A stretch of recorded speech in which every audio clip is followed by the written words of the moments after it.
I would spend hours like honestly playing with my sink. And like I would lock myself in the bathroom and just like transfer water from like one cup to the next, which would make my mom so nervous. But I'm like, if I drink water, I'm going to die. So like I'm not going to do that. But it was very difficult. But again, my memoir is really about how creativity saved my life. And creativity comes in so many different ways. Not only was this a detour in my life, this was a really beautiful detour. And I can't even think about wanting life in another way because this has made me who I am. And so that's when I realized, while you're going through things, you just have to trust your detour and take it one step at a time.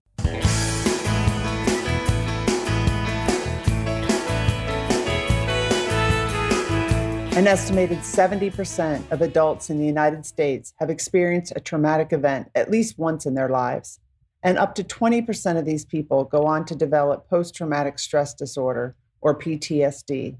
An estimated 5% of Americans, more than 13 million people, have PTSD at any given time.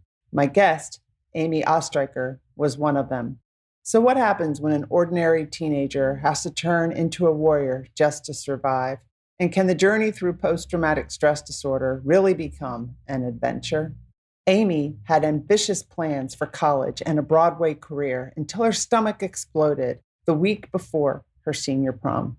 Months later, she awoke from a coma to learn that she might never be able to eat or drink again. After years on IV nutrition, her first bite of food awakened her senses to life's ordinary miracles, but also brought back memories of being sexually abused by a trusted mentor for months, just before the unexpected rush to the emergency room that fateful Passover night. With determination, imagination, relentless resilience, and an inner hunger for life, Amy created a roadmap where none existed. Her journey through life's unthinkable detours is nothing short of miraculous. But the creative path to healing she forged is accessible to anyone. And as a survivor and a thriver of abuse and extensive medical trauma, Amy discovered sources of resilience she didn't know she had, but it turns out we all possess. In this interview, Amy shares her struggles and discoveries living with both invisible and visible illnesses and the tremendous gifts to be reaped from trauma. Its lessons which have illuminated her path and how these gifts can be discovered as a unique yet universal way to navigate any kind of uncertainty. In this interview, Amy explains what a detourist is and why it's important to take these detours. She talks about the importance of detours for college students, and she talks about finding your own uniqueness, not through what's happened to you, but through what you choose to do with it. We also talk about our innate ability to be artists and why creativity is an essential mindset. I really enjoyed this interview with Amy, and I know you will too. Welcome to the Onward Podcast, Amy. Thank you for having me. When I read what you filled out in your application for when you scheduled this Onward Podcast interview, I thought to myself, oh my gosh, this woman has been through so much and has accomplished so much. How am I going to cover it in one podcast interview? Then you said you're the highlights. Yeah, you're going to hit the highlights, but we might go into depth in some things. We'll just see. So, what's an Audi Award nominated playwright? Is that how you pronounce it? Audi, yes. Those are the audiobook awards, and one of my plays was part of an anthology that was nominated. The exciting news on a little tangent is my own audiobook will be out sometime this November. That's how I spent this pandemic time.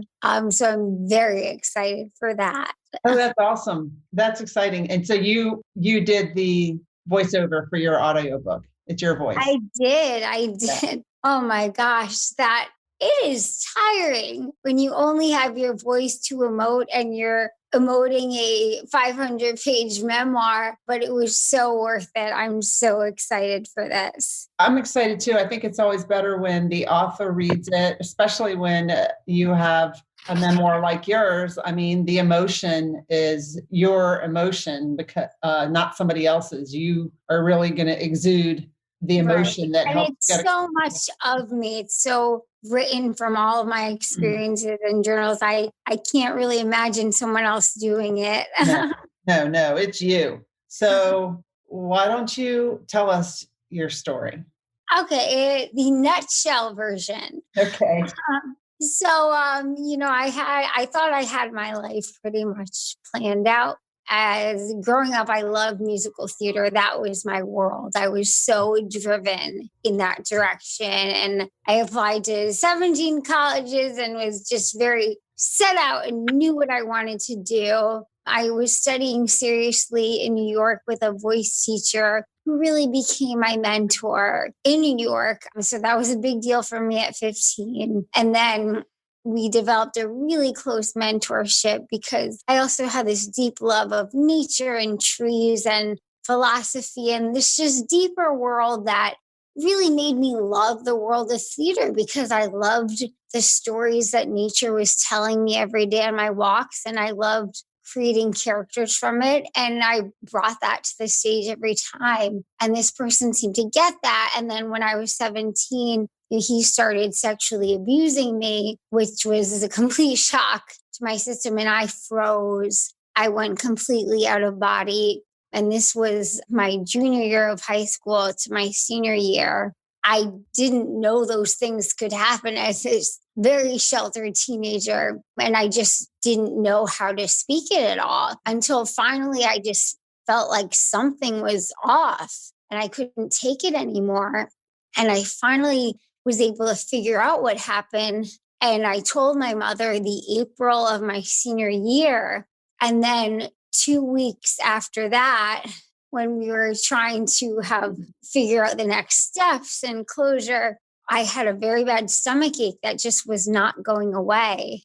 And this reaches a climax very quickly. It was such bad pain that my father decided to take me to the emergency room. And apparently we got there in the nick of time because a blood clot had formed in a very bad place on a bad artery. And as soon as the surgeons cut me open, my stomach literally exploded to the ceiling of the operating room. And I had never really been sick or anything serious my entire life. This was right before I had to put in my college acceptance letters. So basically, my parents were told I wouldn't make it through the night. Did they know what caused that blood clot, or was it just like a fluke, or was there something? No, I mean, it's not, people always want to know what's the illness, what's the, but still it was just, I guess, a perfect storm. And so I woke up from a coma months later, trying to figure out one, where I was, and two, like, okay, everyone, how come we're not talking about Amy's going to college? Yeah. And then, I finally had to get the news that you're not going to college right now. And also, I didn't have a stomach anymore and I couldn't eat or drink. And doctors didn't know when or if that would ever be possible again. How did they tell you that? How was? God, I still remember that. They waited until I was a bit more alert because, I woke up with all these tubes and bags on me and, it was a lot and you have to imagine like waking up and hearing all these nurses saying, wow, Amy, you're doing so much better. When, in my head, the day before I was just doing leaps in dance class. Wow. So I remember Dr. Sam, the resident, finally came in and he said, like, hi, Amy, we just want to tell you a bit what's happened to you. And, the first thing he said when I couldn't eat or drink is obviously, I'm asking when. And I still remember that sigh that I ended up getting from a lot of doctors after that. A nice sympathetic sigh, like, I don't know. So long story short, I really kept my passion alive. I was not the kind of person that ever liked staying in bed or curling up feeling like I was invisible from the world. So I just pushed myself to finally learn to walk again. As soon as I got my tracheotomy out, my brother would bring his guitar and we'd sing together. But finally, I was healthy enough where my mom was the one sleeping in my ICU bed and I was the one running marathon laps or walking marathon laps around the unit every day. So they realized like I shouldn't be in the ICU anymore. But then the problem was I was home, I was 18 and I was in like the real world, but I couldn't eat or drink like in a house with a sink where like turning on the faucet, makes me have like a nervous breakdown because I'm thirsty. So what do you do when you don't want to just curl in bed and watch movies and you want to be a part of the world, but you don't even know if eating or drinking will ever become a reality? So you didn't have a stomach, right? I still don't have a stomach. I can eat now, but I guess you do not need a stomach to survive. This is something Who I knew? Well, again, long story short, it turned into almost 7 years without eating or drinking and 28 surgeries before doctors. What they did was they created a makeshift digestive system for me with whatever intestine I had left. I mean, the closest thing to kind of relate it to would, I guess, be some kind of like gastric bypass where they made me a little pouch. I mean, the problem is I don't absorb everything perfectly. So I have to eat an abnormal amount, which would be a good problem, except not everything gets absorbed. So I'm always, because I'm so active, I'm always struggling to, keep weight on. So, it's not a perfect system, but, I waited long enough and I'm grateful that I can eat. What was it like to, because I mean, you had a mouth, so you could put food in your mouth. You could have put water in your mouth. I remember. I know. My mom was so scared when I got home, I'd like forget and eat a pretzel. Yeah. So the hardest part was the day we moved out of the hospital, we moved into a brand new house and the fridge was bare. The only thing in the fridge now was my IV nutrition because I couldn't even have a feeding tube because I had no stomach to put a tube into. So I had to get fed through my veins, which isn't the best thing for your liver. But you know what? I needed some way to get calories into me. But it was so depressing being around and my parents, my family was so supportive. They would like sneak food like in the garage and stuff and try to keep it away from me. But what I learned is you become obsessed with what you can't have. So I started cooking and apparently my meals were like amazing because without taste, I developed a really good sense of smell. And so I learned how to be creative, like with my spices and that kind of stuff. But I would spend hours like honestly playing with my sink and like I would lock myself in the bathroom and just like transfer water from like one cup to the next, which would make my mom so nervous. But I'm like, if I drink water, I'm going to die. So like I'm not going to do that. But it was very difficult. But again, my memoir is really about how creativity saved my life. And creativity comes in so many different ways. Like I ended up, the first thing I did was starting a chocolate business because my mother's friend came over and she made all these chocolate like gingerbread molds, like chocolate houses for the holidays. So she thought it might be a nice activity to do with me. And as I was doing it, I was so hypnotized by how the chocolate poured and how I could create things based on something that I really wanted. And plus, it gave me an excuse to like go to the grocery store and buy candy. And so I ended up starting like a whole business for a while. They made a little documentary on it.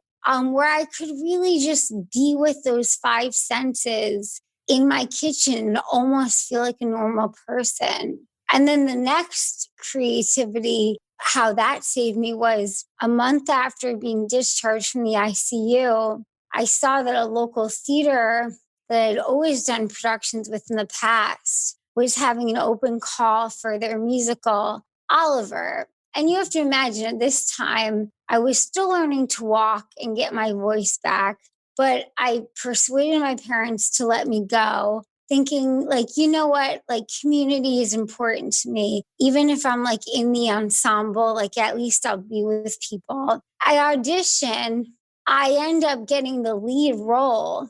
And that I think really helped me through that first transition because creativity was my safe container where I could do what I love. You know, yes, it was hard watching everyone for their lunch and water breaks, but I could feel like someone outside of who I'd become medically. And it reminded me of what my passion was. And that got me through, listen, for just like this COVID period, Yeah. all we can do is take it one day at a time. And with no timeline in sight, that's what I had to tell myself. And so all these little islands of creativity got me from one day to the next. And that's all I could do. You know, if you had told me in the ICU, oh, it's going to be 7 years, I would have been like, okay, I'm jumping ship. Yeah, right. But I would tell myself, okay, in 2 weeks, and that's how you have to get through. Got by one day, 1 week at Yeah, I mean, they say be in the moment so much, it's a cliche, but like, what other way is there to be? I mean, there's so much to be grateful for in this micro molecule of a moment. And that's really how I had to survive. Otherwise, I don't know how I would. So you can eat now, right? Yes. You have to be careful with what food you eat or? Yeah. Okay. It's not, again, it's not a perfect system. Right. But you can. But I can't complain. So I got to say the truth. Yeah. But when you couldn't eat though, if you're getting, I don't, because I've never been through this. If you're getting like the nutrients fed to you, but you still feel hunger, is what I'm asking. Well, this is why I present at a lot of surgical conferences and talk to doctors and stuff. It's that kind of mental split they have that I would see the check-in with the doctor and they would say, well, how are you doing? I say, I'm hungry. And they would say, well, you're getting plenty of calories through the TPN. Like you shouldn't be hungry, as though hunger has no psychological component. Yeah. Right. I mean, to this day, because I don't have a stomach, I still don't really have hunger cues. So I just kind of eat by default, which is good in my case because I don't absorb everything. But like, please don't tell me we're not like, I'm getting enough calories, so I must be satisfied when it's all literally going to your veins and not in your mouth, right? Do you know anyone else who's had this happen to them? No, I was able to contact someone who actually wrote a book. The title, The Man Without a Stomach or something like that, who had his stomach removed for some kind of, I believe it was cancer or something. I mean, there are people that have had total gastrectomies, but no, nothing like this had happened. Wow. And, I've got a daughter who has invisible illnesses, and I've been in the hospital with her and, stayed there for a week, just mostly a week at a time. But it's hard to imagine what your parents were going through. Well, besides my parents, I have 3 brothers and they've been so supportive. It was really a team effort. So I'm very lucky for that. I have 3 much older brothers, which was good in my case because I was in the pediatric ICU because I was so small. But, my parents met many people, many parents that were also trying to figure out with their younger kids who's taking them to school and all that stuff. But one thing that's really nice is one of my brothers was actually in the ICU with me the entire time. he had graduated college in like political science, and he ended up, keeping a journal while he was in the ICU with me of the first 72 days of my coma. And I found the journal years later, and those became the premise of a full length play about how trauma affects the family. And I've also incorporated them into my memoir, which is really special because they start off very hard to read, but in the end, you see how a family kind of adapts and finds their new normal. Yeah. So, yeah. So I know the question I had is, I saw in your video, so you 2 weeks after you had told your mother that you were sexually assaulted, your stomach explodes, and then you're in a coma. And then when you woke up, after a while, you started to remember what had happened. I remember watching that in the video I watched of you, your TED Talk. Well, which part of what had happened? Well, just you had talked to your mom about it, and then you were getting right. Well, everything, and then you were in the coma. Well, vaguely, the interesting thing was that because I was dealing with this new medical reality and then learning on top of that I couldn't eat or drink, I had to become very numb and not feel anything. The interesting part was years later when I finally could eat, that fueled up my mind and my feelings. So all of a sudden, when things were supposed to be like fine and I was set free and, you can eat now. Now I was figuring out, why are all these memories and flashbacks coming up where I thought something was wrong with me, or like, what's wrong with me? Am I not being grateful that the doctors, hooked up my system? And then I finally went to college at age 25, and I'd never really taken a real science course, but I ended up taking the science of stress. And I ended up writing a paper on PTSD, which I had never really known much about before, and realizing how much the mind and body are related. And finally, I got some clarity. Wow. So you call yourself, I think, what is it? Something here. Your memoir is going to be called My Beautiful Detour. So I liked that came out last year. Oh, that came out. Okay. Your next one, what's it going to be called? Oh, that's a good question. That has something to be continued, but the audiobook is of the memoir. Right. Okay. But you talk about the detours in your life. Can you talk about that? You're like, yes, and that is in my first TED Talk, being a detourist. Yeah. I didn't really think of this as a detour at first. Obviously, when I woke up, I just thought of it as, okay, now I'm in no man's land. Where the heck am I supposed to go? It wasn't until 2012 when I actually got to return back to the stage in an even better way. I put together a solo musical of my life, Gutless and Grateful, and I premiered it in New York, telling my story for the first time. And it's interesting because when we think about trauma that happened to us, we don't really see it as this detour with these lessons we're learning and all of that. But when I was forced to actually put these events in my life into a story arc where I had to find, okay, what is the climax, the resolution, the conclusion?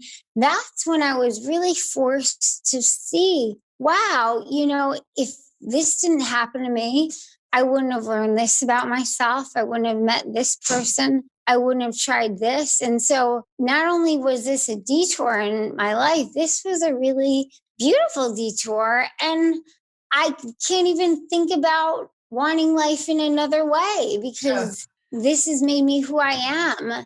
And so that's when I realized, while you're going through things, you just have to trust your detour and take it one step at a time. But if you keep embracing those flowers that you would have only come across because of that alternate path, that's a detourist. A detourist really is in the mentality of, all that matters is this flower I'm forced to see here. I'm not going to think about, oh, I should have, my life should have been on this straight path with these flowers, and that's what kept me going. And what I loved about calling it a detour was it took away the uniqueness of what happened of, oh, my stomach exploded, and just made it, this was something I didn't expect in my life that led me on a different path. And who hasn't had that? And when I did that, it's not like it minimized what I went through, but that I think we take for granted how much in order to heal, we need community to support and that collaboration. And we don't get that by swapping war stories. We get that by not playing the victim and thinking like what we've been through, no one can understand. And instead focusing on the uniqueness of, okay, well, what can we do with it? Did you figure all this out on yourself by yourself, or did you get counseling? You know what? I never did get counseling. Those are things that I had to figure out on my own. Wow. So you say in what you submitted to me that detours are important for college students. Why do you say that? Oh boy. Because for the first time in our lives, for most of these kids, we're going into a new world of independence where doors are open to us and we have all these choices. We're learning how to rely on our own life skills, and we're not used to dealing with things that can happen without resorting to maladaptive coping mechanisms.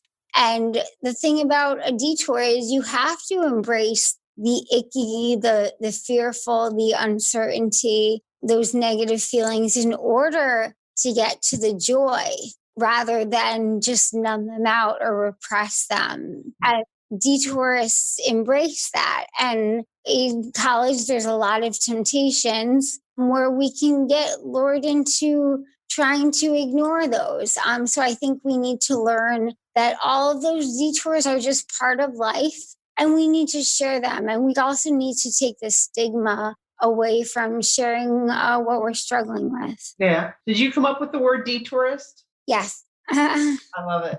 I love it. What are your 4 hardcore skills to resilience? Oh, yes. Well, that's another hour in itself, but I'll list them for you. And again, you referred to, look, I didn't have any formal counseling. And I'm grateful for that at that time, because if I had even known what PTSD was or mental illness or depression, those are labels we put on ourselves that shut us out from exploring what we can learn on our own. And so these tools seem like very basic words, but they were really what I learned along the way. And I can proudly say those got me through. So one is creativity. That doesn't mean you have to be an artist. Creativity is just the energy we have and how we're able to transform it. And again, I'm giving you like the cliff notes. 2 is hope. Hope's not this like inspirational, just, oh, I believe things will get better. I really believe hope is an active job. You can't just wish for things or plan on things to improve. But hope is a commitment, something you have to actively create, which I did in many ways, which I explained in my memoir and all that. 3 is stories. And I talk about a lot how discovering the archetypal hero's journey gave me a path when there was no path for me. And then I just used that to create my path forward. And it's really about hearing the stories of others and being inspired by the steps they take and sharing them. Yeah. And 4th is gratitude, really, because I learned this from my 27th surgery, that when I figured out what I was grateful for, I figured out really what my values were. And then I realized my values never change, no matter what happens to me medically. And that was a constant reminder of who I was, no matter how things change. And I expand on these a lot, but that's the gist. You figured that all out on yourself, on your own. Do you like meditate? Do you journal? I'm sure you you spend a lot of time on your own. So do you read books? I mean, how did Yes, I'm a mover and a shaker, so clearly? I do a lot of moving meditation, but dance and things like that have been a great way to move energy through me because I was frozen for a long time. So, trauma really exists not in the mind. We can't think ourselves out of it. We really have to move it out of our system. But really, painting was something I discovered by accident in my 13th surgery in the hospital. So ever since then, 10 years ago, that's been a great way to just allow myself to process things without thinking. I do a lot of creative work, whether it's singing, playwriting. I'm now into puppetry. I'm in grad school for interdisciplinary arts. So that's all my way of meditation. And the biggest one of all is nature. I mean, I would be a mess if I didn't get my nature walks in every day. I need, the trees have always grounded me since I was a kid. They were there before my coma, they were there after. And it's, something I'm very passionate about. I just gave my 4th TED Talk in October about how we can use creativity to heal not only ourselves, but the planet in the face of climate change. And I hope everyone can watch that because it only takes a small step where we can all play a part. I'll put that in the show notes. I'll find it and put it in the show notes. I really like what you say about creativity. Doesn't mean that you don't have to be like this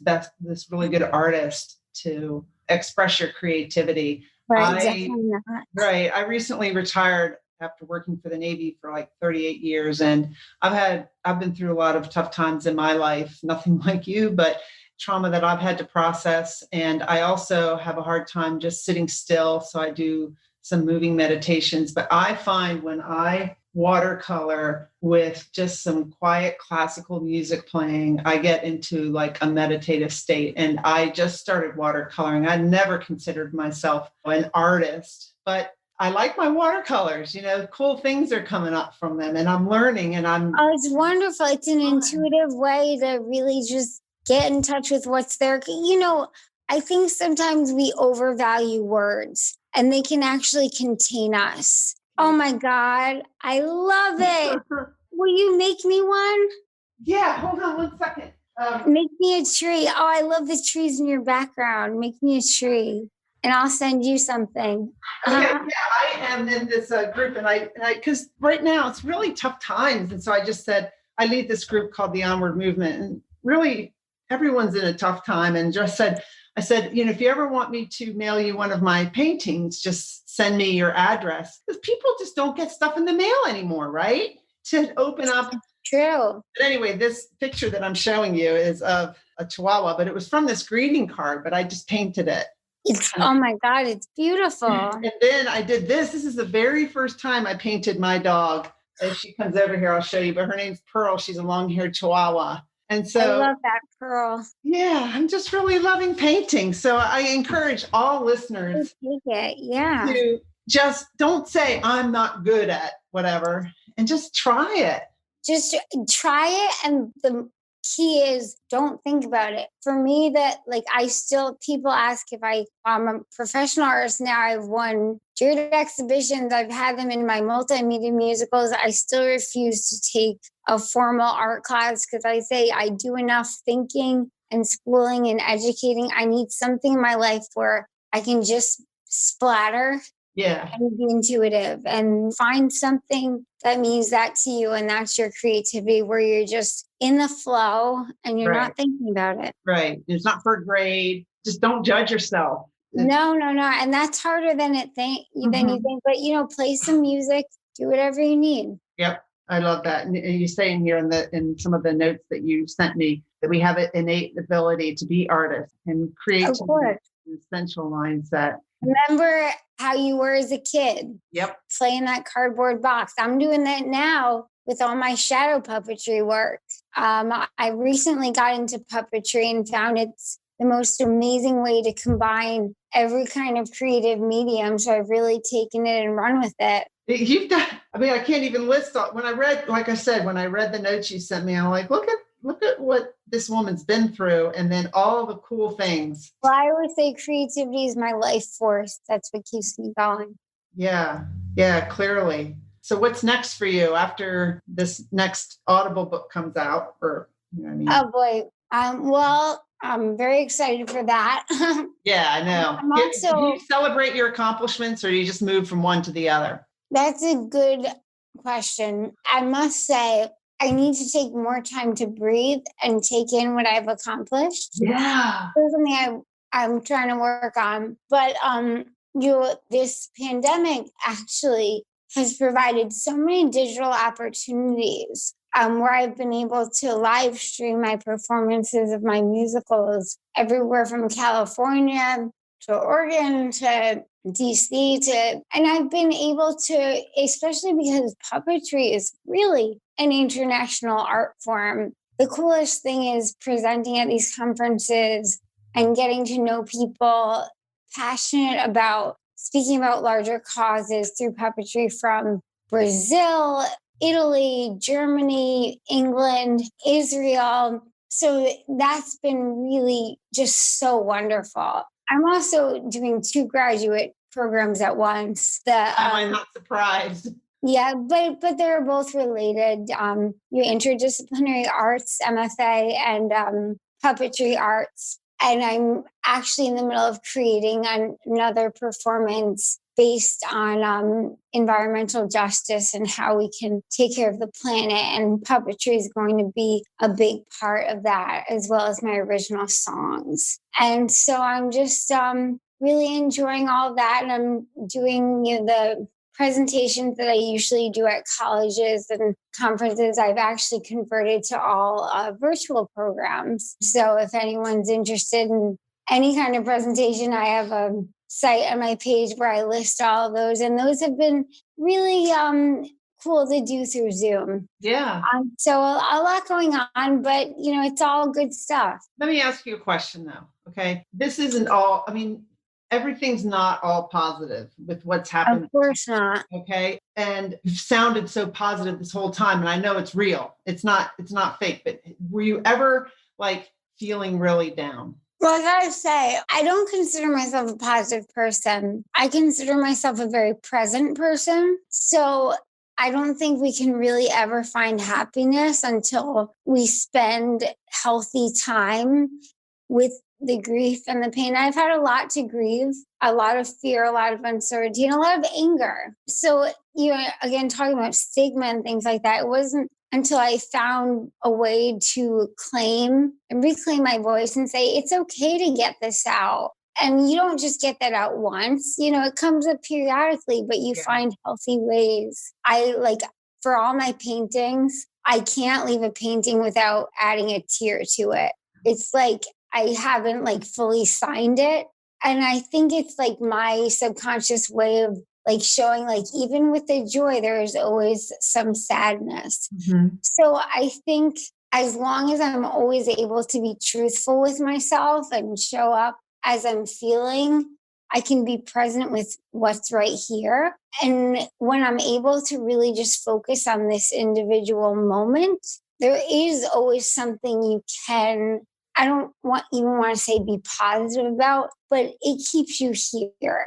And I've spent too long being numb and not feeling to know that the best feeling is just feeling things rather than numb. The truth is, I'd rather be a crying, sobbing mess than ever have to be frozen and numb again, because it's the worst when you can't feel your heart because you don't even know who you are. So I think that's what people sometimes mistake my positivity for. Yeah. And I'm just so relieved that I can tell what's going on in my heart because, it's not always good stuff. No. But I have support and I have the creative containers to get that out in healthy ways. 1 year ago, let's see, probably 1 year ago today, maybe 2 years ago today, I would have completely not understood anything that you just said. But I've been through it myself in the past 2 years where I stopped being so busy, and busy was my way of avoiding my feelings. And oh, me too. yeah. And I started feeling my feelings, and I dealt with some things that I had never dealt with, that I had shoved down. And I understand what you're saying about being present and just all the things that you've just said. I get it now. I wouldn't have gotten it 2 years ago. I wouldn't have gotten it, 10 years ago. Mm-hmm. And, periodically, I still, we all dip in and out. Right. It's how we have to get through sometimes. Right. It's like, I was just talking with my counselor today, and I talked with the coach that I have. It's like you deal with some trauma, you get through some things, and then you feel like, oh, got it. And then something else shows up that you didn't really know was there. So it's kind of like peeling back the layers. Exactly. Peeling back the layers. Yep. I have a monologue in one of my musicals where I talk about peeling off an onion. Yeah. Yeah. That's what it's like. Yeah. A resource that I want to recommend to you, actually, that I'm a part of. Actually, my musical Gutless and Grateful is listed in the directory for this. I'm a member of the National Initiative for Arts and Health in the Military, and it's a wonderful organization. They have every kind of artistic outlet for not only people on active duty, but veterans, family members, anyone who could be affected. But it's a wonderful resource, and I've really enjoyed being a member for a very long time. I do work with military veterans. Theater is a great way to get them to experience things in a healthy way and tell their story. But I can't say enough good things about what they do. Why do you think it's important to tell your story? Because we shouldn't keep things in. Healing happens. Why do you have to tell it to the world in a podcast? Why can't you just tell it to your friends and stuff? You absolutely can. I'm just a theater ham, and that's what I had to do. That's the short and sweet answer. But there is no wrong way to tell your story. And the truth is, Facebook was kind of evolving while I was in a coma. Thank goodness I didn't have any social media. Because where people are instantly posting everything they do right now, because the truth is I couldn't share anything for 10 years. And I needed that time to just process it for myself. So I think eventually you need to be able to share it, but everyone has their own timeline, and whatever timeline is okay. Yeah. And you don't have to share every little piece of your story. You can share part. No, you share what's comfortable for you. You share what you feel, and you'll know when it's right, but you need to sit with that long enough. Yeah. Amy, any last words of wisdom before we end this interview? No, I mean, listen, this COVID time is a detour that I find myself, I'm doing a lot of these virtual presentations, talking about these skills to resilience that got me through this uncharted territory in my own life. And I'm seeing that we can use them more than ever right now, because we don't have a timeline, but whatever does. So, again, I have much more resources on my website, and my book really explains how I came up with all of those. And also, this detourist idea was a movement started that ended up reaching people all over the world. So I post on my site weekly if anyone wants to just write a little bit about any kind of detour in their life. They don't have to consider it a big deal. It can even be a good detour. And just where it led them, it really has inspired a lot of people. Or with hashtag Love My Detour. Okay. So yeah. Thank you, Amy, for being on the Onward podcast. Thank you. Amy's book, My Beautiful Detour, offers practical strategies for individuals and unexpected tools for the families of trauma survivors, helping communities build new, limitless futures. The book includes numerous trauma insights and is enriched with humor, art, poetry, and useful takeaway for readers. Reading one woman's heroic adventure through trauma, recovery, and discovery of new directions in healing the body and the mind is an empowering tale of not just getting through, but thriving. Check out the show notes for links to Amy's book, her website, her TED Talks, and all of the other resources we discussed during this interview. Thank you for listening, and if you enjoyed this episode, please leave a review wherever you listen to the Onward podcast. Have a wonderful day.